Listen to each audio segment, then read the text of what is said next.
Good afternoon, guys. It's Working, bringing you a very quick update on Bitcoin. Hope you guys are having a wonderful afternoon. We're looking at Bitcoin at the US dollar 4-hour chart on Coinbase. And last time we spoke, guys, Bitcoin had broken down. We wicked below this zone. I told you guys that this zone here, 5740, or excuse me, 5450, the bottom of this zone had to hold. I said, we can peek through it here with just a wick. That's no problem. But I don't want to see a decisive break, and we have not seen a decisive break. We had a candle close, but we have not had a 4-hour candle open and close below this 5450. And so as of now, guys, it's been consolidating back into this zone, at least on Coinbase. On some other exchanges, it's even higher than this. I think on Bitfinex, it sits at about it's about $100 higher. But nonetheless, we are still well within this zone. And of course, we are continuing to make a series of lower highs and higher lows. And anytime we see that, guys, what do we expect? We expect another major move to come. Well, relatively speaking, not major in this sense, although that's possible, but another major move to come. Where they're going to go, where they're going to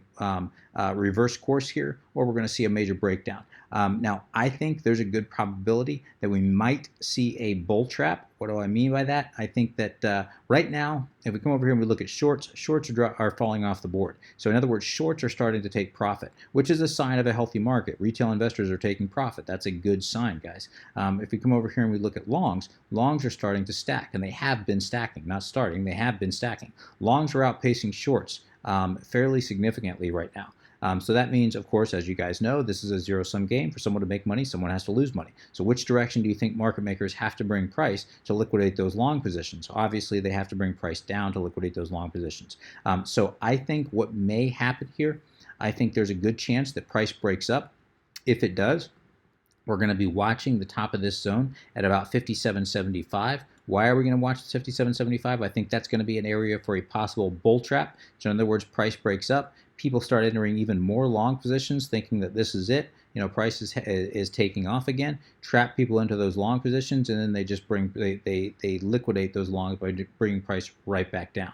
I think that's a real possibility. It doesn't mean that's going to happen, and they may even liquidate some shorts doing that as well. So it'd be a kind of a twofer from market makers. And then they bring price right back down. That's a real possibility. Doesn't mean it's going to happen, but it's a real possibility. Why 57.75? Well, I've showed you guys many times in the past. If we look back here, the top of that zone here has acted as a very either support or resistance. Many times in the past, acted as resistance here, broke back down, came. Let me go to the 4-hour. You guys can see a little bit better. This is going all the way back to the end of last year when this zone was created. We can see that it acted as, again, resistance here, broke down, came up, acted as resistance again, broke down, resistance again, finally broke above, came back down, support, support, then broke down again, back up, resistance, broke above, support, support, support, support, and then took off. Came back down, support here, came back down again, support here. So that's a very relevant zone, guys. If price, and this is why I would expect this to act as resistance. If this is a bull trap, this is where the reversal. If it does break up and we break above 57.75, it's going to be a very bullish sign of strength in my opinion, guys. And at that point, I will start to think that maybe the bulls, or at least in the short term, are going to pull off a little bit of a rally and try to retake some of that ground. But until we break above 57.75, guys, the bears are still in full control, in my opinion. To the downside, what I'm going to be watching for is a possible excuse me, guys, possible stop hunt for longs. So in other words, if they drive price down, of course, they may be looking for a stop hunt. I think longs have a lot of them have positioned their stop losses right below this wick here at about 52.83. Also, possibly some of them have placed their stop losses at about 5,200. So I think if it is a possible bear trap, market makers might drive price down to at least 5290, 5300, somewhere thereabouts, to try to liquidate some of those or hit some of the stop losses in some of those long positions, possibly as low as 5200. This would be the bottom. If this is a bear trap, this would be the bottom at 5,200, where I'd expect a reversal. So come back down, hit that zone, and reverse course, and then bring price right back up. That's a real possibility, and we'll have to wait and see. And I think they're going to wait and see to see how price reacts if and when they do drop price back down, if that does end up happening. If we break below 5,200, and close below there, guys, I think there's a very good chance, as I told you last time, that we're dropping all the way down to 4,600, and I think that could happen very, very, very quickly if that does happen, at least 4,600, I should say. Then this is the zone between 4,600 and 4,100, if you missed my last video, that I've got buy orders sitting at. Doesn't mean that this is going to be the bottom, just means that this is where I would in my personal opinion, not financial advice at all, but this is a good area to dollar cost average in. Now you can dollar cost average in up here. I would just go very, very light, very, very light, nothing heavy at all. But I'd go a little heavier between 4,600 and 4,100. This is a very good buy zone in my opinion. A lot of people disagree. A lot of people think it's going to go even lower than that. If it does, I'm going to have fiat on the side. I certainly will not go all in here. I will absolutely have fiat on the side. I think an absolute bottom will be about this $3,000 zone here. That's been a very relevant zone. We can see it was a resistance here in the past, was support here after that. It's an extremely relevant zone. It's also, for many reasons, which I'm not going to dive into here. If you break out your Elliott hat, we can see 3,000 is a very, very relevant target. So yeah, 3,000 certainly could, we certainly could see it going that low. But again, guys, I think that fear is going to take over and everyone's going to be out of the market by 46 to 4,100. And I think that market makers very likely, or smart money very likely, will come in and scoop it up at that point.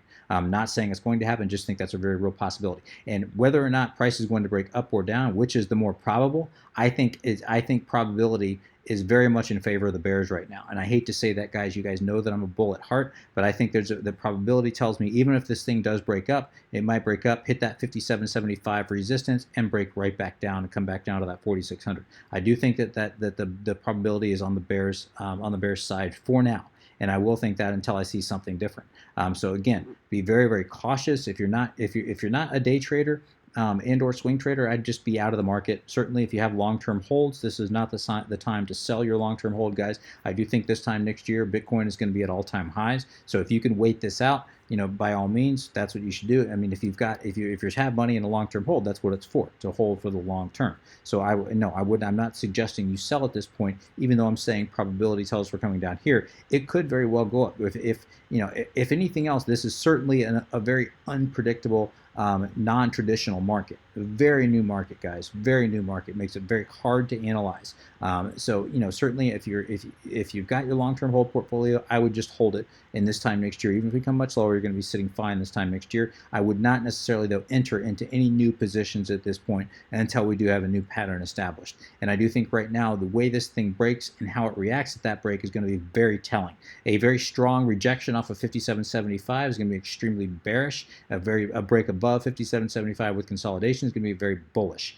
And of course, if we do end up breaking down very quickly, we could see this thing break back down, wick into this zone between 4,600 and 4,100. That be the low. We'll know it by a very strong wick and have a very strong reversal, and this thing could just take off. That's a very real possibility, guys. Remember, we need some kind of catalyst for a bull run to happen. If that happens to be in the form of positive news coming out from the SEC on ETF approval or mass adoption by Amazon or something along those lines, guys, we need some kind of catalyst. It's not just going to turn around and happen for no reason right here. With barring any kind of bullish news like that, the only other catalyst would be for price to drop low enough to bring in institutional money or excuse me, not institutional money, but retail investors, to bring in that flood of retail investors that we saw at the end of 2017. But until that happens, guys, and you'll know that's happening, we can see volume is at 4.5 billion right now. That's extremely low volume, guys. That's high. That means this market can be easily manipulated. So until we see that volume above 10 billion per day on a daily basis, this thing's not going anywhere. You'll know that new money has not entered into the market. Looking at very quickly, guys, and then I'm going to wrap things up here. Looking at our moving averages, this is on the 4-hour. Obviously, we've been unable to break up above this 8-day EMA. It's a very, very bearish sign, guys. We can see the Bollinger Bands. Obviously, we had a massive breakdown, guys. I told you guys they were squeezing up here to expect a major move. We saw that major move, and now we're seeing the Bollinger Bands start to constrict again very, very quickly, all suggesting another move to come here very, very soon. I'm not saying that's going to happen, just saying probability tells us that it is going to happen. You'll have to wait and see kind of how this ends up playing out. But if we can get a decisive break, at least above the 21-day EMA on the 4-hour chart, guys, that obviously would be a good sign of strength. I don't see that happening, though, guys. As I said, I think probability tells us that this thing is going to possibly break up, but then turn right back around and break right back down. Doesn't mean that's going to happen. Just means probability is in favor of the bears right now. I don't mean to be the bearer of bad news. I'm a bull at heart. You guys know that. But I always want to be 100% honest with you. And I could be wrong here, guys. I certainly could be wrong here. But probability, guys, tells me that we're going to come down and at least test this bottom of this wick right here at 5,200. Possibly come down and test, if that breaks down, 4,600 to 4,100, this zone down here. So I'm going to go ahead and wrap things up here, guys. If you have any comments, questions, suggestions, please let me know in the comment section below. As always, would appreciate an upvote if you have enjoyed this content. Until next time, guys, please trade safe. Take care of yourselves. This is Working. Signing out.